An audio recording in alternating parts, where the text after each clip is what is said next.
ورحمۃ اللہ وبرکاتہ۔ ناظرین، آئیے آپ سبھی کا استقبال ہے، خیر مقدم ہے، ویلکم ہے آپ کا اپنا ہی یوٹیوب چینل ہے میم اکیڈمی میں۔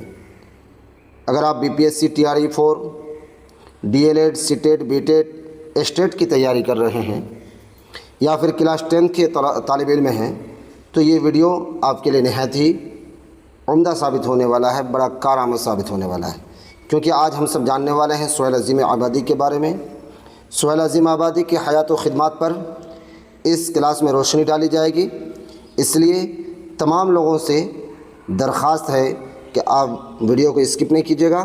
بہت شارٹ ٹائم میں اس کی پوری زندگی کے بارے میں، ان کی حیات و خدمات کے بارے میں ہم لوگ جاننے کی کوشش کریں گے۔ آئیے شروع کرتے ہیں۔ شروع کرنے سے پہلے میں آپ سے درخواست کرتا ہوں کہ اگر آپ ابھی بھی میرے یوٹیوب چینل کو سبسکرائب نہیں کیے ہیں تو پلیز ایک بار سبسکرائب کر لیجئے، لائک اینڈ شیئر ضرور کیجیے۔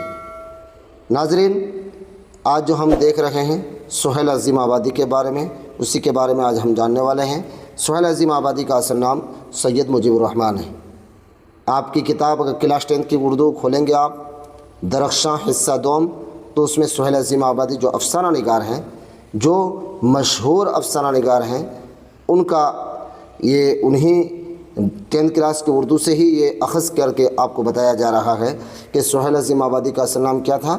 سید مجیب الرحمن۔ دیکھیے، یہ آبجیکٹو کوسچن کا آنسر ہو جائے گا، یا آپ سے سوال پوچھا جائے گا کہ اصل نام کیا تھا، تو آپ کو جواب دینا ہے سید مجیب الرحمن۔ اپنی ابتدائی زندگی، ابتدائی مطلب شروعاتی زندگی میں شاعری بھی کرتے تھے۔ یہ بھی یاد آپ کو رکھنا پڑے گا کہ شروعاتی زندگی میں وہ کیا کرتے تھے، تو اس سوال کا جواب آبجیکٹو میں ہوگا کہ وہ شاعری کرتے تھے۔ شروعاتی زندگی، ابتدائی زندگی میں وہ کیا کرتے تھے؟ شاعری کرتے تھے، اس لیے سہیل تخلص رکھتے تھے۔ تخلص، آپ کو پتہ ہے تخلص کسے کہتے ہیں؟ تخلص شعر و شاعری میں شاعر اپنا اصل نام کے علاوہ جو نام استعمال کرتا ہے نا، اس کو تخلص کہا جاتا ہے۔ شعر و شاعری میں شاعر اپنا اصل نام کے علاوہ جو دوسرا نام استعمال کرتا ہے وہ تخلص کہلاتا ہے۔ تو کیونکہ سہیل عظیم آبادی شروع میں شاعری کرتے تھے، اس لیے سہیل سید مجیب الرحمن نہیں لکھ کر وہ سہیل لکھتے تھے، اور سہیل ان کا کیا ہے؟ تخلص ہے۔ آپ کو کہا جا سکتا ہے کہ سید مجیب الرحمن کا تخلص، سہیل عظیم آبادی کا تخلص کیا ہے؟ تو سہیل ہے۔ کیا ہے بھائی؟ سہیل ہے۔ اب آگے دیکھیں، اس طرح ادبی دنیا میں سہیل عظیم آبادی کے نام سے مشہور ہوئے۔ ادبی دنیا میں وہ سہیل، یعنی سہیل جو ان کا تخلص ہے، عظیم آباد، کیونکہ پٹنہ کا پرانا نام عظیم آباد بھی ہے، جیسے پاٹلی پترا ہے، پشپ پورا ہے، کسم پورا ہے، ویسے ہی عظیم آباد بھی کسی زمانے میں پٹنہ کا نام تھا۔ تو سہیل عظیم آبادی یعنی عظیم آباد کے رہنے والے تھے سہیل صاحب، اور سہیل ان کا یہ تخلص ہے، اس لیے کتابی دنیا میں جو مشہور ہوئے ہیں، ادبی دنیا میں سہیل عظیم آبادی کے نام سے مشہور ہوئے ہیں، ورنہ اگر اصل نام پوچھا جائے تو سید مجیب الرحمن ہے۔ سہیل عظیم آبادی کی پیدائش سن 1911 یہ زبانی یاد رکھنا ہے کیونکہ یہ آبجیکٹو میں پوچھا جائے گا، پٹنہ میں ہوئی۔ یہ بھی یاد رکھنا ہے کہ بھئی کس جگہ ان کی پیدائش ہوئی۔ سہیل عظیم آبادی کی پیدائش کب ہوئی؟ 1911 میں۔ سہیل عظیم آبادی کی پیدائش کہاں ہوئی؟ تو پٹنہ میں ہوئی۔ یہ آبجیکٹو کوسچن کا آنسر میں بتاتے چل رہا ہوں۔ سہیل صاحب ایک زمیندار خاندان سے تعلق رکھتے تھے، زمیندار خاندان سے تعلق رکھتے تھے۔ اس میں بھی آبجیکٹو پوچھا جاتا ہے، حالانکہ اس سے جڑے ہوئے آبجیکٹو سہیل عظیم آبادی کی جو یہ آپ پڑھ رہے ہیں مضمون، ان کی جیونی کے بارے میں، اس سے تقریباً 18 سے 20 آبجیکٹو بنا کے میں پہلے سے ریڈی رکھا ہوں، انشاءاللہ اگلے ویڈیو میں بتانے والا ہوں MCQ میں، ٹھیک ہے؟ تو سہیل عظیم آبادی صاحب کس گھرانے سے تعلق رکھتے تھے، کیسے گھرانے سے تعلق رکھتے تھے؟ تو زمیندار خاندان سے وہ تعلق رکھتے تھے، یعنی سہیل صاحب کا خاندان کیسا تھا، اس حساب سے بھی آپ سے سوال پوچھا جا سکتا ہے، تو آپ بولیں گے کہ زمیندار خاندان سے وہ تعلق رکھتے تھے۔ 1 سال کی عمر میں والدہ کا انتقال ہو گیا، یعنی سہیل عظیم آبادی جب 1 سال کی عمر کا تھا وہ، تو ان کی والدہ کا انتقال ہو گیا۔ والدہ کا معنی ہوتا ہے ماں، والدہ کا معنی ماں، انتقال کا مطلب ہو جاتا ہے مرنا، مر جانا، یعنی مرتو ہو جانا۔ اور پرورش نانی حال میں ہوئی۔ نانی حال یعنی پرورش نانی اور نانا کے یہاں، مطلب نانی حال میں ہوئی۔ ماں کے میکے کو نانی حال کہا جاتا ہے۔ ایک معلم کی سرپرستی میں، اچھا ایک سوال یہاں پیدا ہو سکتا ہے کہ سہیل عظیم آبادی کی پرورش کہاں ہوئی، تو آپ کو جواب دینا نانی حال میں ہوئی۔ ایک معلم کی سرپرستی میں وہیں ابتدائی تعلیم و تربیت حاصل ہوئی، تو ابتدائی تعلیم و تربیت کس سے ہوئی؟ تو آپ کہیں گے کہ معلم کی سرپرستی میں ہوئی۔ کس کے؟ ایک معلم کی سرپرستی میں۔ ویسے ان کا آبائی وطن، خاندانی وطن، دیکھیے آبا یہ ابن کی جمع ہے،